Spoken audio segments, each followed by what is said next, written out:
Imagine, if you will, sitting down to your morning coffee, turning on your home computer to read the day's newspaper. Well, it's not as far-fetched as it may seem.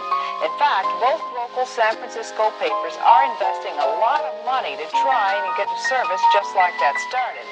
Science editor Steve Newman reports on one person already using the brand new system.